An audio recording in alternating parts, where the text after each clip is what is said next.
Há poucos instantes aqui, o meu convidado da Receita Federal respondia uma dúvida de um ouvinte, né, que trabalha até em cartório eleitoral, dizendo que tem muita gente chegando lá com eleições não comparecidas, votadas, né, e que estão muito preocupados com a suspensão do CPF, né? E aí eu vou aproveitar para entrar no tema de política agora, porque, gente, outubro marca um dos momentos mais importantes do calendário nosso da democracia, né? Em anos eleitorais, é em outubro que a gente comparece às urnas em primeiro ou em segundo turnos. Daqui a um ano, gente, em 4 de outubro de 2026, são mais de 150 milhões de brasileiros que vão voltar às urnas para o primeiro turno e a gente vai escolher os nossos representantes. Olha, para governo, deputado estadual, deputado federal, presidente da República, senador. E é sobre este assunto que a gente vai conduzir o programa agora. O meu convidado, gente, é o doutor em ciência política, professor, analista de política brasileira, Carlos Melo. Ei, Carlos Melo, bom dia, seja bem-vindo. Ele que estará daqui a pouquinho, né, vindo para o Espírito Santo para participar também do Summit Pedra Azul, um evento nosso aqui que reúne, enfim, né, convidados do mundo da economia, da política, para discutir o futuro do Espírito Santo, não é isso, Melo? É isso mesmo, irei com todo prazer, mais uma vez, conheço o lugar é lindo e também adoro o Espírito Santo, vai ser um prazer. Ai, que legal. Bom, a gente está um ano, né, das próximas eleições. A gente tem um cenário aí já bastante movimentado. Eu sempre falo, né, para os ouvintes que o calendário eleitoral ele não começa no ano da eleição, ele antecede, né? Esse debate já começou.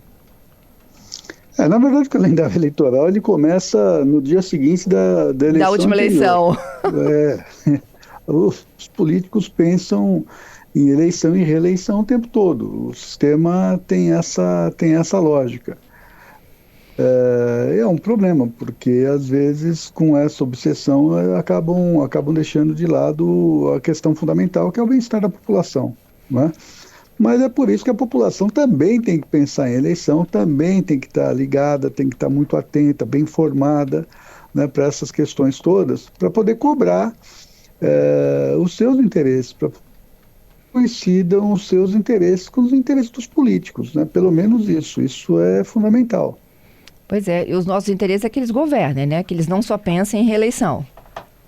Governem bem e governem para a maioria e para aqueles que têm mais necessidade da ação dos governos, Uhum. não é? E não, como nós vimos recentemente, Congresso não, a Câmara, né? Vamos dar nome aos bois, né? A Câmara dos Deputados, por exemplo, tentando passar uma legislação chamada PEC da blindagem, que na verdade protegia de uma forma exagerada os deputados. Os deputados precisam, é claro, de alguma proteção para desempenhar suas funções, né? Precisam da imunidade parlamentar vinculada a questões de opinião e do mandato. Nada além disso, nada além disso. Fora isso, seria privilégio, seria criar cidadãos de primeira categoria, que seriam esses parlamentares, e cidadãos de segunda categoria, que seríamos todos nós, não é? Então, essa atenção para que isso não ocorra, para que se governe pensando no cidadão, pensando na maioria, é sempre muito importante aqui e em qualquer país do mundo democrático. Sem dúvida alguma. Melo, a gente, pelo menos, né, o debate aqui no Espírito Santo ele é muito intenso ainda entre direita e esquerda. Isso deve dominar para a próxima eleição? A gente vai vivenciar mais uma vez um país dividido? Olha, infelizmente é tudo o que parece que vai acontecer. Precisa fazer um reparo aqui, que é o seguinte: há um ano de eleição, um ano é muito tempo, porque muita coisa pode acontecer, fatos novos podem surgir diariamente, a gente sabe disso, a gente tem vivido isso nos últimos 10 anos pelo menos, mas também é muito pouco tempo para quem precisa se organizar e se espalhar para o território nacional para ser competitivo, né? Então, vamos lá. Há um ano de eleição, há uma indicação de que essa polaridade direita e esquerda continue.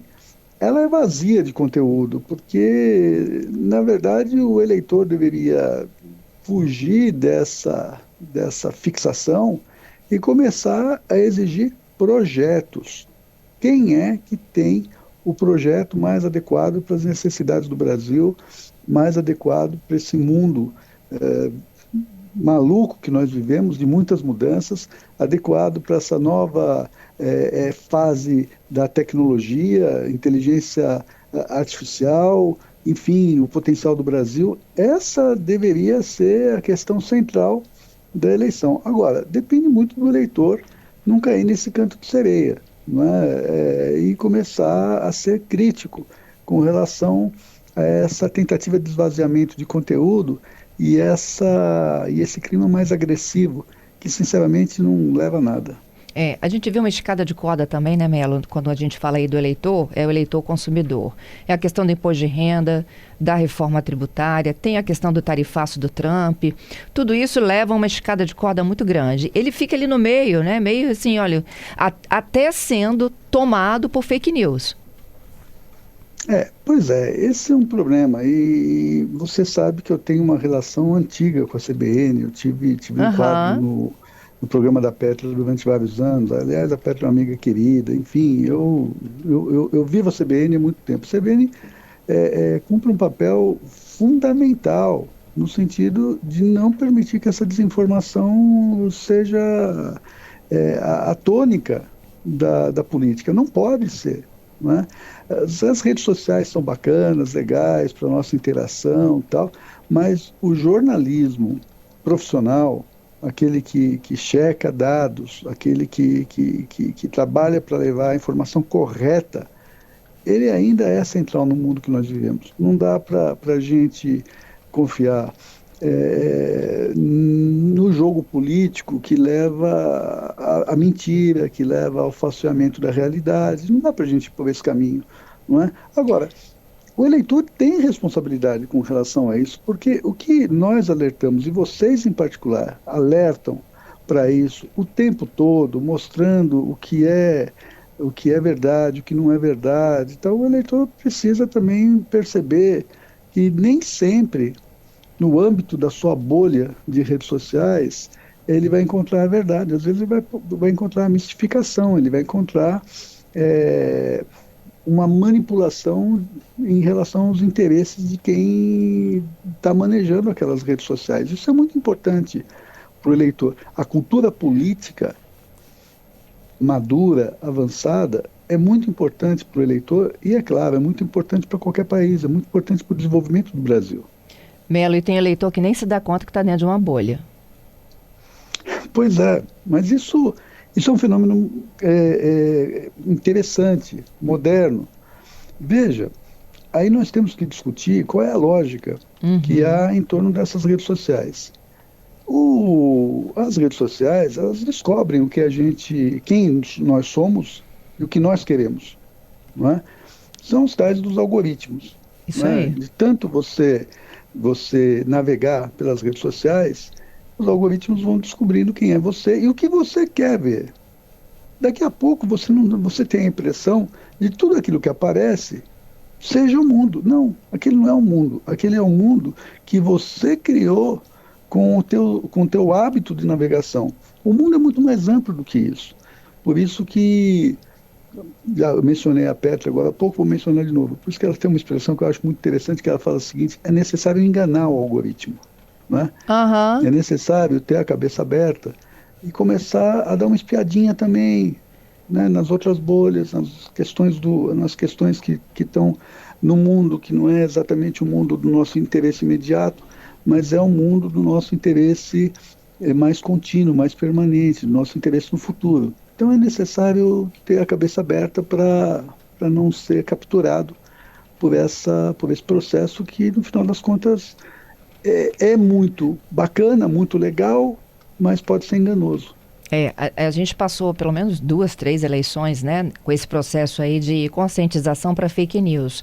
Eu me vejo num novo desafio, eu acredito que vocês também, Melo, para a próxima eleição, que é a inteligência artificial, porque aí eu vou dar movimento àquilo que só tinha em texto.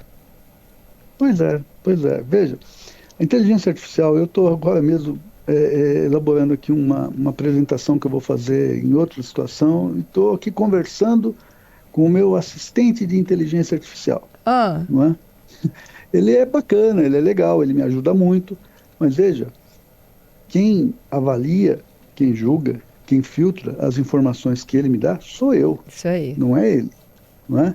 Veja, a inteligência, ela está no usuário e não na máquina. O usuário, ele tem que avaliar, julgar. Ele não pode pegar aquele dado e simplesmente lavar as suas mãos. O conhecimento do indivíduo é fundamental. Até porque tem um termo que eu acho fantástico nesse mundo de inteligência artificial.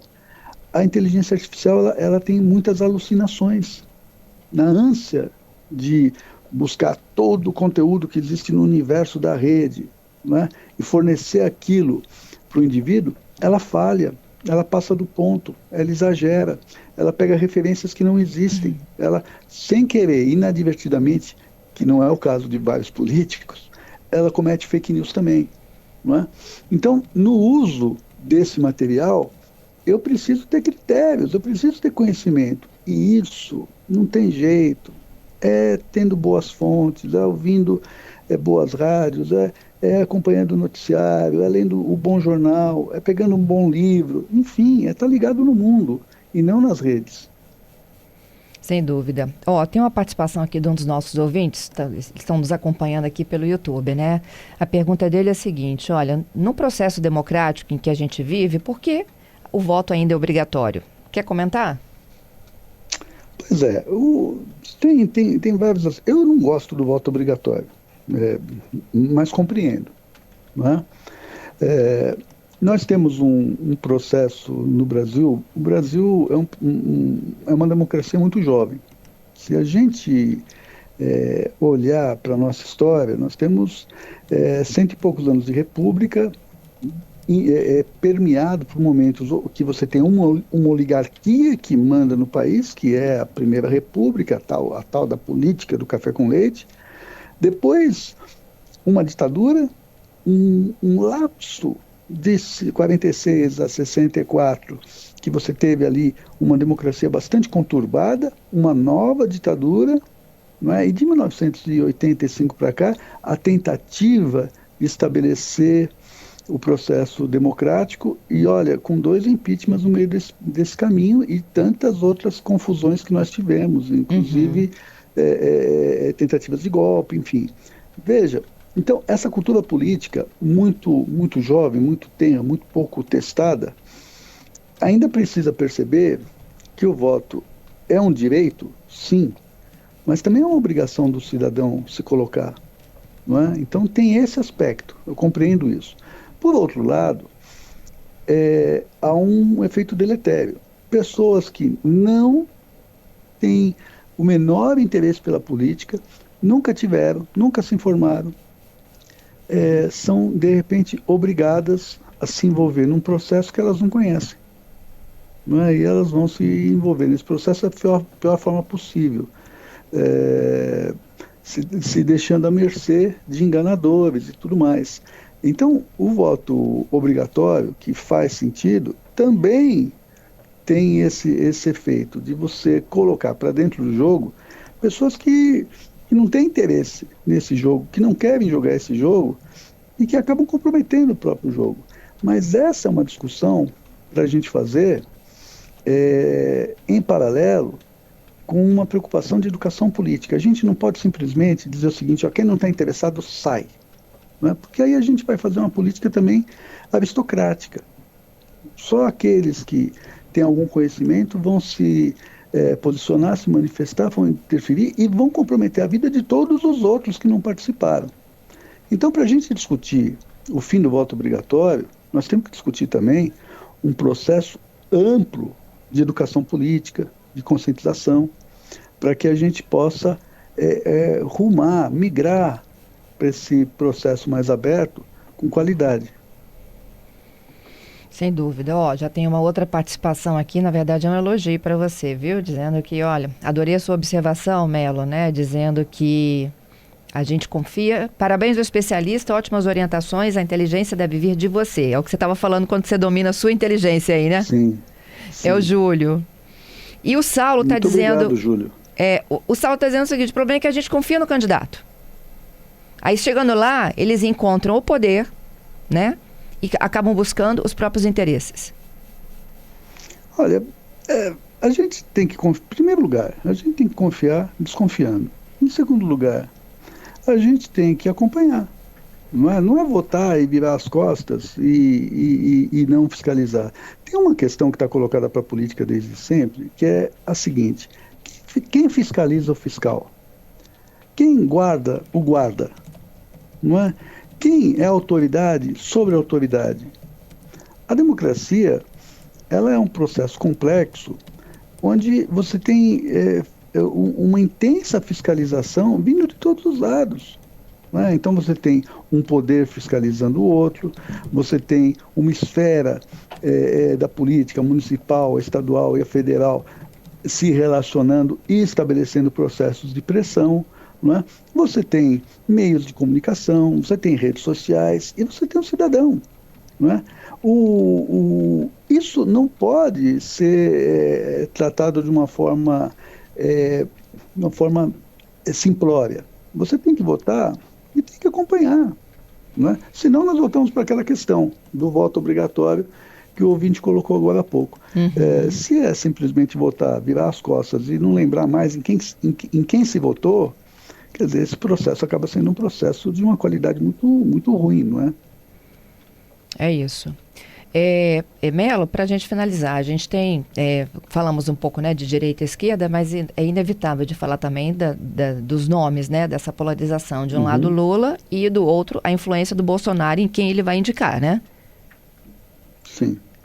Pois veja, o grande problema para a oposição ao governo do presidente Lula é estar paralisada nesse dilema. Né? O ex-presidente Bolsonaro não é candidato por razões óbvias que nós sabemos, desnecessário discutir isso, e a oposição ela precisa ter um candidato. Ficar na dependência da decisão